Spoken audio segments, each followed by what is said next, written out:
Samantha mukyala mulungi talina yadde obuzibu. Samantha mukyala mulungi talina yadde obuzibu, naye omululu gw'abasajja omungi gwe gwamuleetera obuzibu. Samantha talina yadde obuzibu. Samantha talina yadde obuzibu, naye omululu gw'abasajja omungi gwe gwamuleetera obuzibu. Samantha tamanyi yadde okuyomba. Samantha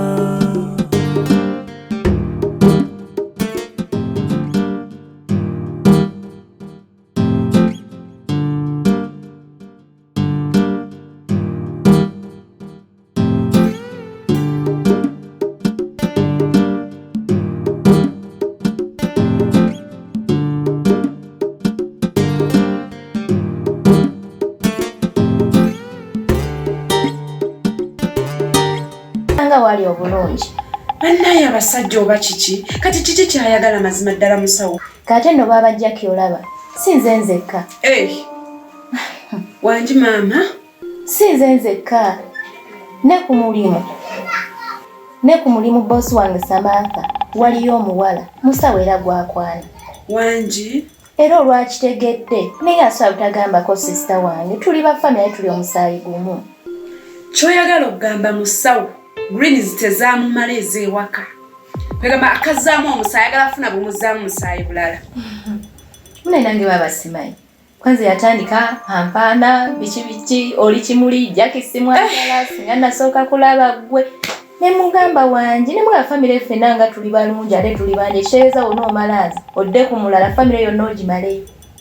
Kuba ine engeri gy'oŋŋambyemu awo n'oŋŋamba ne ku mulimu ewa booswo waliyo gwakwana. Kwegamba nze nafuuse bisanja sikyali ka Rose.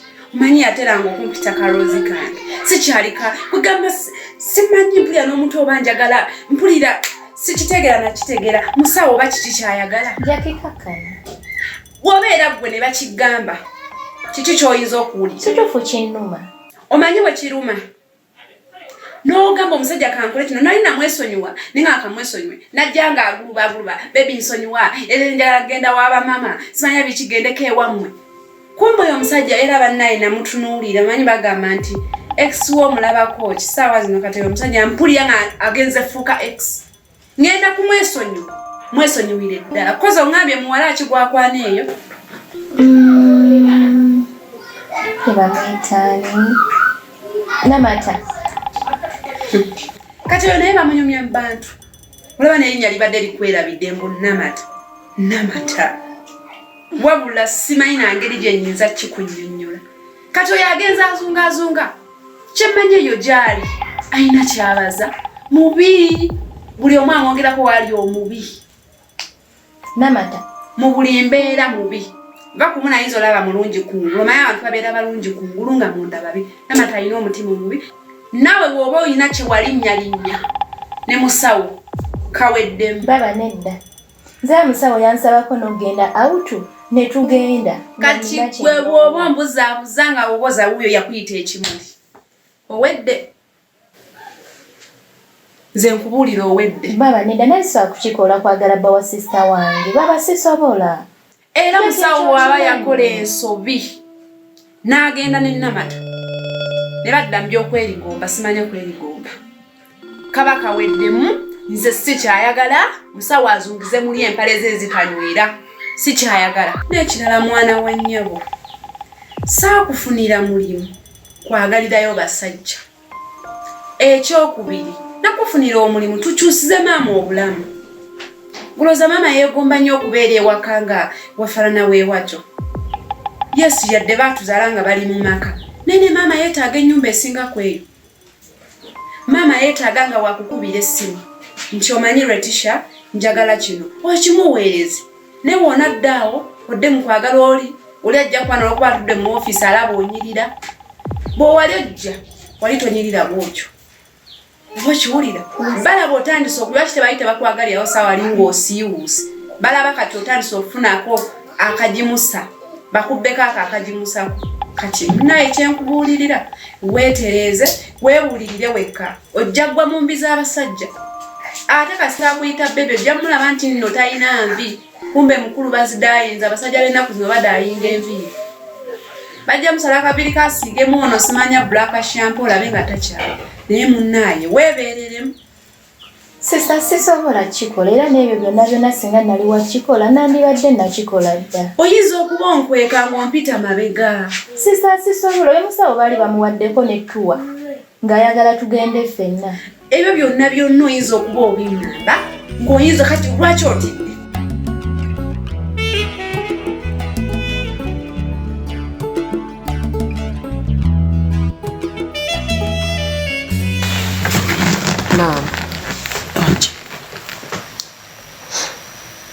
Nina ekintu kye mbadde njagala okugamba lwakuba siri sure oba kikyali relevant right now.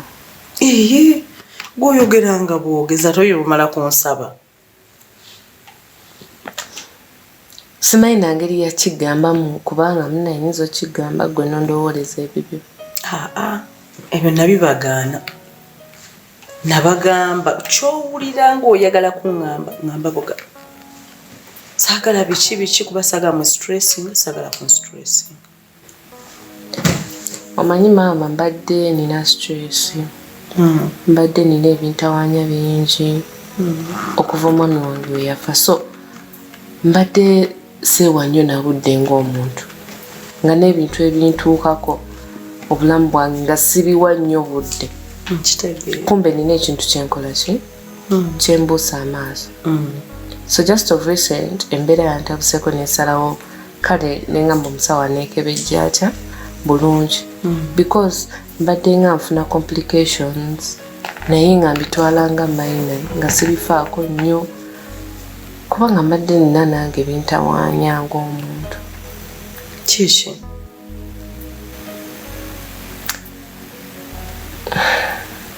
Maama wangi ndi lubuto. Oli ki? Ndi lubuto. Oli ki? Ndi lubuto. Okuva ddi? Nkimanyi simanyi ngeri nange babinnyonnyodde nga ggwe bw'okoze bwe nabadde nga sibitegera nga sibikiriza nga neebuuza mala ntya gino gyonna ebbanga nga sikimanyi. Wategedde ddi mbuli lubuto? Era nga mbadde nga nfunamu bu complications naye nga sibiwa nnyo budde because mbadde stressed mbadde nange seefaako nga okufa kwa bba wange kuntutte nga n'ebigenda mu maaso sibiri. Banawe mugenda kunzita. N'akava mu maziga n'akava mu birowoozo ebingi ate wulira kino ekizze. Oli lubuto. Nze maama bulijjo ndaba olubuto olugejja nga mmanyi ndya buli nnyo. Jacob nga kyandekedde ki?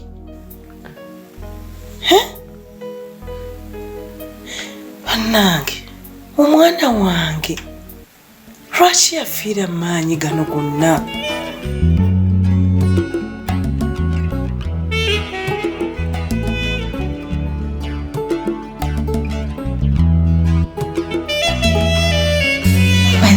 Kansona Mutemi, how are you? I'm fine, how are you? Namugamba ki? Bulungi. No, sanze ku mirimu gya bosi wange nga nina byembaliriza naye. Era nkulaba oli busy. Naye ng'oli bulungi. Ndi bulungi. Nima. Kansonyirira. Webale kusiima. Nawe bw'oti. Tolabika bubi. Nange nti omulimu gumpa emirembe. Webale kukwasaganya mirimu. Mujjo tugikwasaganya. Tugikwasaganyiza ddala nnyo. Ddala. Kuba ogenza okujja. N'emirimu gya bosi wange Samantha agenda otuuka ng'ayita mbuyisi. Kyo kituufu manyi? Bw'obeera ku mulimu olina fokasinga. Era kyo kituufu. Omulimu kyo kiba kyamaanyi nnyo. Kyamaanyi nnyo. Kulaba. Era bannange okuva luli kansona Mutemi wajja ne nkuyitiramuko mu bintu byange. nawulira nga mpulidde bulungi mpewuse ate nenfunamu n'ekirala neneyongera okwesiga nze bwentyo bwonkwasa omulimu kuba kyekinsasuza kikyokka bwonkwasa omulimu making sure nti ngukola nga bwobwetaaga kuba ekiriwo ekituufu kiri nti sente ezeetaaga ge mazima era buli muntu yeetaaga sente kuba sente yeekola buli kimu kuba singa teweetaaga sente abo tosobola tuulawo tosobola okitegeera kati ngaeriddiiro gye nali nkugambye nti ddiiro eri eriko sente okitegeera kati mbadde njagala oba sente zeefuna wano ozimanyi kati mbadde njagala tumbengako n'akasente kemba nkuwa sente zeefuna wano okolaki ozimanyi kati mbadde nsaba kansonna mutebi mbengako akasente kemba nkuwa oba katini oba katya naye nga nkakuwadde muki omutima mulungi kituufu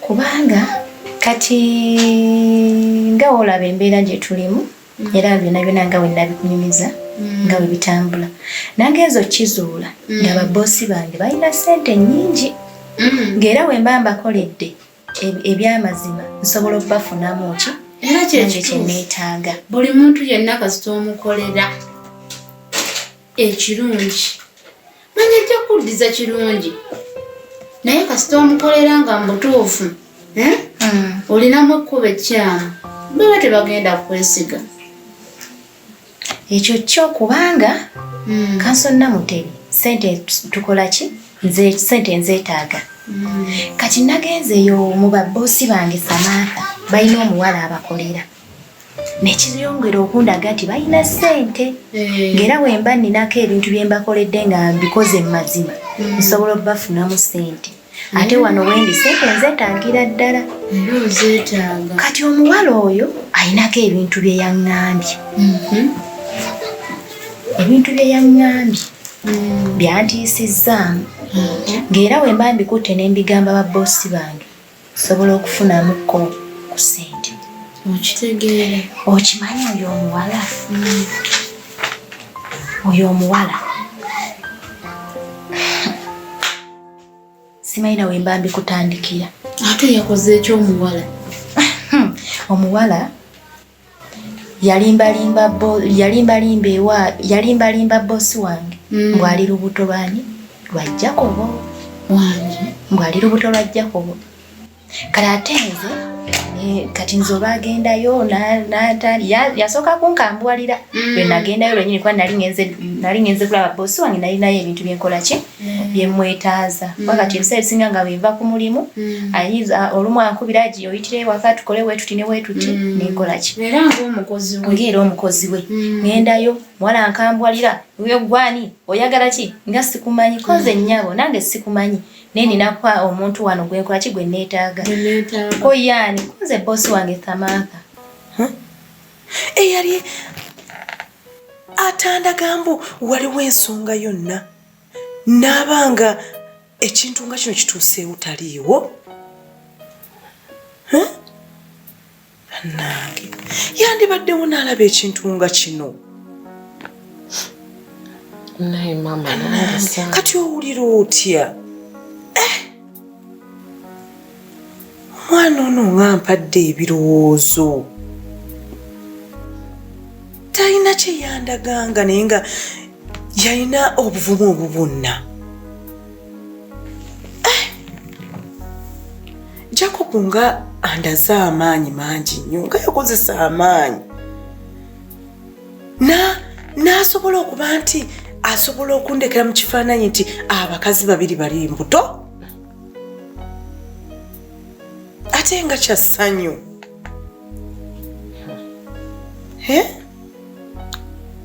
naye